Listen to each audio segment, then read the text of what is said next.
Now I want to add another feature to the app. In addition to loading sample data, I want to be able to easily delete everything in the database. I already have the infrastructure in place to observe and display changes to the data.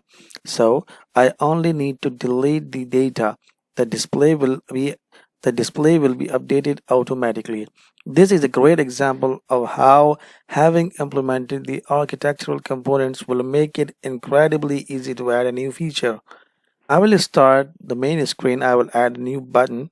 I will add a button and name it delete all. I will jump to the main activity class. If the user selected that option, if the user selected that click event, the button click, I will call a new method that I will need to create called delete all nodes. I will create that method. Now, as I did when I added sample data, I need to create a chain of method clause.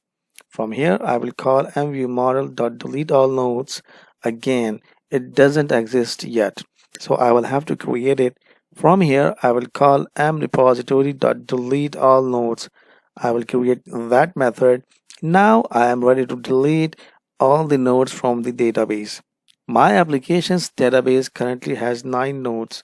When I add this functionality, I am just going to delete everything. I already have a method in my DAO class to do this.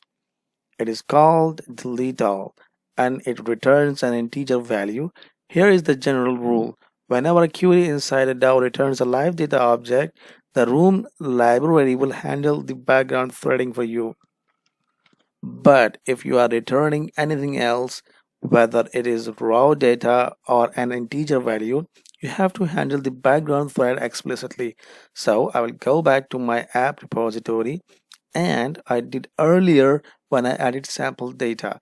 I will start off with my executor object. I will call its execute method and I will pass in a new runnable object. In the run method, I will call mdb.nodeDAO.deleteAll. And that's all there is to it. I don't have to do anything else to update my display because I have already subscribed to observe any changes that happen to this data.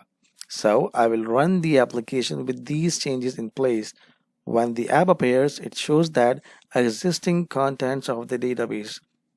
I will choose delete all nodes and the data is gone. I will add more sample data and I can call this function as many times. So I will run the application with these changes in place. When the app appears, it shows the existing contents of the database. Then once again, I will delete all nodes. So that is how easy it is to add new feature. Once you have the architecture components in place, I didn't have to make any changes to the main activity. I simply delete the data from the database and those changes are published to any activities or fragments that might be observing.